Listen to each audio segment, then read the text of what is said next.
Uttarakhand bulletin में आप सभी का स्वागत है। मैं हूं आपके साथ दिशा शर्मा। उत्तराखंड की तमाम खबरों पर एक नजर डालते हैं और सबसे पहली खबर आपको हरिद्वार से बताते हैं। हरिद्वार में शारदीय कांवड़ यात्रा को शांतिपूर्ण और सुचारू रूप से संपन्न कराने के लिए पुलिस प्रशासन ने तैयारियां तेज कर दी हैं। इसी कड़ी में पुलिस ने सिडकुल इंडस्ट्रियल एसोसिएशन और ट्रक ऑनर वेलफेयर एसोसिएशन के साथ समन्वय बैठक यहां पर आयोजित की। बैठक में मेला अवधि के दौरान ट्रैफिक व्यवस्था, रूट डायवर्जन और बाहरी वाहनों की आवाजाही पर यहां पर विस्तार से चर्चा की गई। सीओ ट्रैफिक ने यहां पर बताया कि श्रद्धालुओं की भीड़ को देखते हुए भारी वाहनों के लिए अलग एंट्री एग्जिट पॉइंट और समयबद्ध संचालन तय किया गया है। पुलिस ने सभी संगठनों से नियमों का पालन करने की यहां पर अपील की है, जिस पर एसोसिएशन प्रतिनिधियों ने प्रशासन को यहां पर अपना पूर्ण सहयोग का भरोसा भी दिलाया। हरिद्वार से तनवीर अली की रिपोर्ट आप देख रहे हैं। हरिद्वार से खबर, कोटद्वार के नाम बदलने को लेकर छिड़ा विवाद अब सियासी रंग लेता हुआ नजर आ रहा है। विपक्ष खुलकर मोहम्मद दीपक के समर्थन में उतर आया है, जिससे कि क्षेत्र में राजनीतिक हलचलें तेज हो गई हैं। विरोध प्रदर्शन की आशंका के बीच भीम आर्मी के कार्यकर्ता हरिद्वार से कोटद्वार कूच कर रहे थे, जिन्हें पुलिस ने चंडी चौक पर ही रोक दिया। संभावित कानून व्यवस्था की स्थिति को देखते हुए पुलिस अलर्ट मोड पर रही और सुरक्षा व्यवस्था यहां पर कड़ी कर दी गई। अधिकारियों का कहना है कि शांति बनाए रखना प्राथमिकता है और एहतियाती कदम भी यहां पर उठाए गए। फिलहाल पूरे मामले पर प्रशासन की नजर बनी हुई है। हरिद्वार से तनवीर अली की रिपोर्ट आप देख रहे हैं। खबर लक्सर से, लक्सर पुलिस ने बड़ी सफलता हासिल करते हुए लूट की वारदात का महज 48 घंटों के भीतर पर्दाफाश कर दिया। बीती 1 फरवरी को सुल्तानपुर क्षेत्र में सेल्समैन रवि राठौर से 4 बदमाशों ने लूट की घटना को अंजाम दिया था। मामले में त्वरित कार्रवाई करते हुए पुलिस ने 3 आरोपी गुलशेर, साहिल और फरमान को यहां पर गिरफ्तार किया।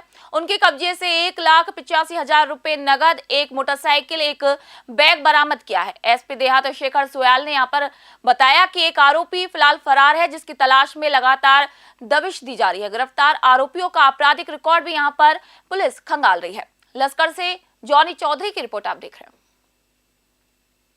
हैं। 1 फरवरी की बात है, 2 दिन पहले का घटनाक्रम है। एक रवि राठौर नाम का व्यक्ति जो सप्लाई चेन पे काम करता है, अपना कलेक्शन का पैसा लेके आ रहा था।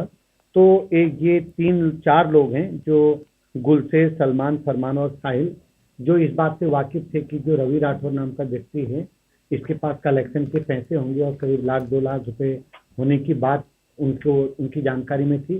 तो एकांत में पा करके इन्होंने उस पर हमला किया और पैसे उससे लूट लिए। क्योंकि एक चैलेंजिंग था और दिन के वक्त ये घटना हुई थी, तो थाने ने इसको सीरियसली लिया। सीओ लक्सर के नेतृत्व में एक टीम ने काम किया। तो कल शाम हमने 3 अभियुक्तों को करीब 85% रिकवरी के साथ अरेस्ट कर लिया है।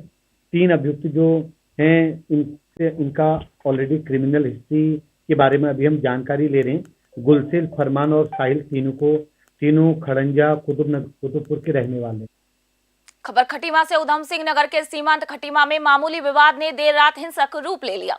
सोमवार को मोटरसाइकिल हटाने को लेकर शुरू हुई कहासुनी देखते ही देखते चाकू और तलवारबाजी में बदल गई। हमले में जावेद, नवाब और निसार नाम के 3 युवक गंभीर रूप से घायल हो गए।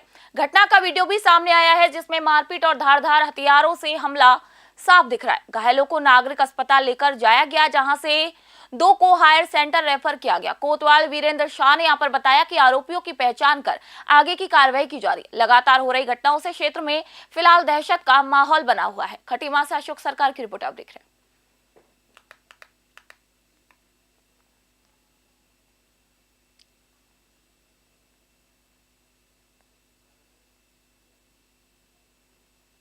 दुकान के सामने गया था टोपी लेने के लिए।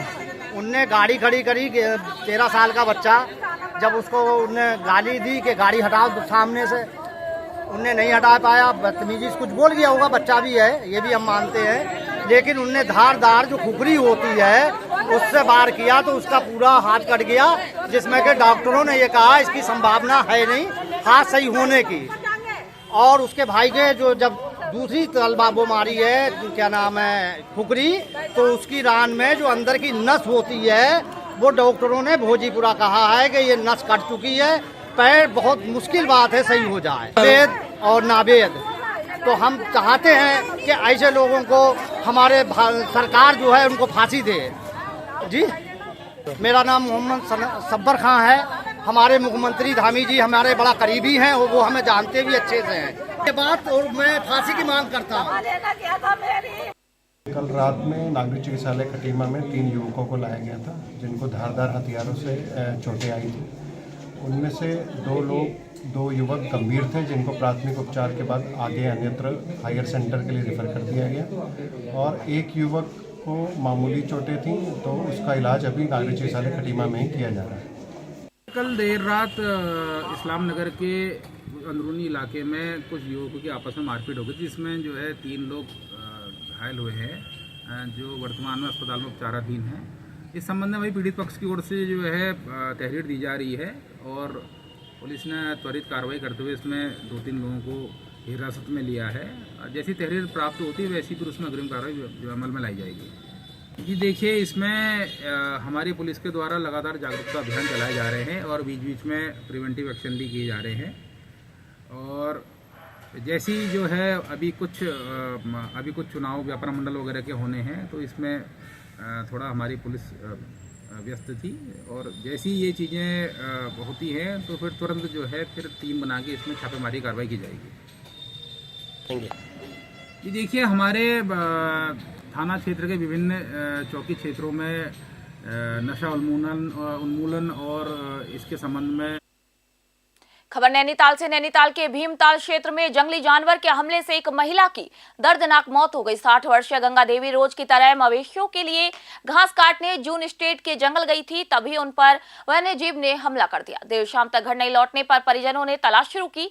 वन विभाग और पुलिस की खोजबीन के बाद आज सुबह उनका शव घर से करीब 3 किलोमीटर दूर जंगल में मिला। घटना से क्षेत्र में दहशत का माहौल है। सूचना मिलते ही भीमताल विधायक राम सिंह कैड़ा मौके पर पहुंचे और शोक संतप्त परिवार को यहां पर ढांढस बंधाते हुए वन विभाग से मुआवजा और जरूरी सहायता दिलाने के यहां पर निर्देश दिए। वन विभाग ने गश्त और कैमरा ट्रैप लगाने की भी यहां पर बात कही है। नैनीताल से ललित जोशी की रिपोर्ट आप देख रहे हैं।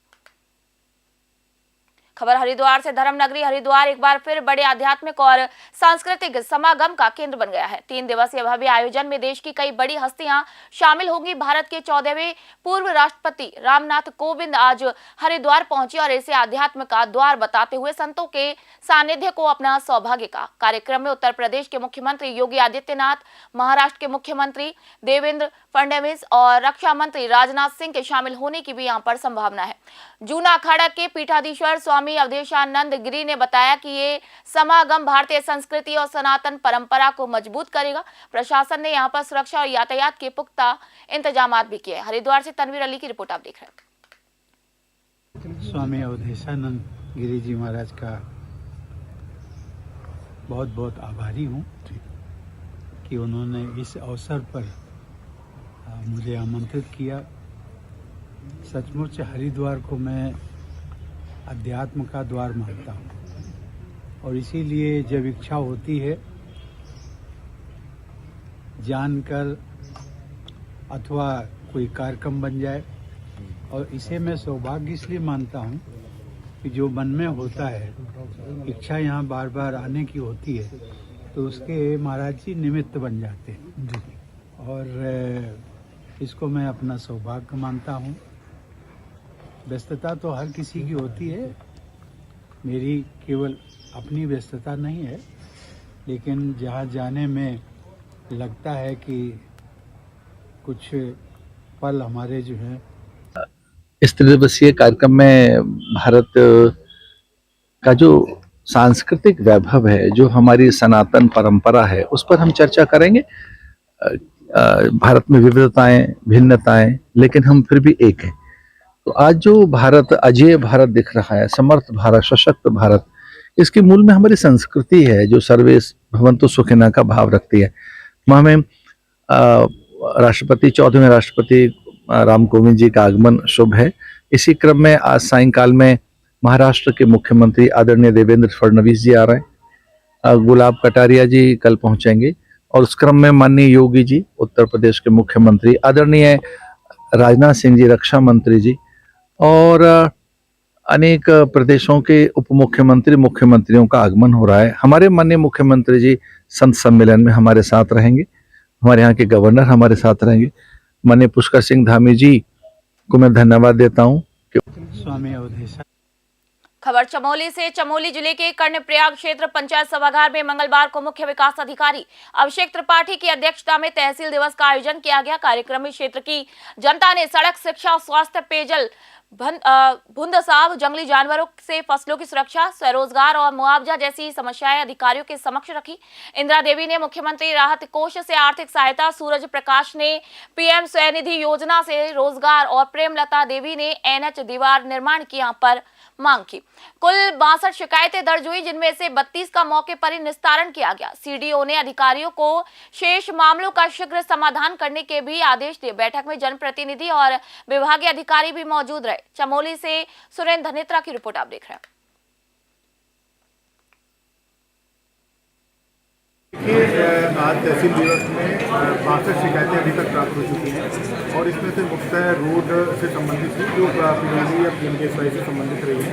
इसमें कुछ सड़कों के संबंध में फंड की अनुपलब्धता के कारण अभी रुका हुआ है काम, और अन्य कुछ फंड आ भी गया है तो कार्य जल्दी ही टेंडर शुरू होने वाले हैं। इसके अतिरिक्त जल संस्थान या पेयजल निगम से संबंधित भी शिकायतें प्राप्त हुई हैं और इनका अधिक से अधिक प्रयास किया गया कि इस मौके पर ही समस्याओं का निस्तारण किया जाए। लगभग में 50% से अधिक समस्याओं का निस्तारण मौके पर ही किया गया है। खबर लक्सर से। लक्सर के कक्कर खाता गांव में सन्नी हत्याकांड में एक नया मोड़ आ गया। सन्नी के परिजनों ने सैकड़ों ग्रामीणों के साथ लक्सर कोतवाली पहुंचकर पुलिस पर आरोप लगा दिया कि वह हत्याकांड में शामिल 4 युवकों को बचा रहे हैं।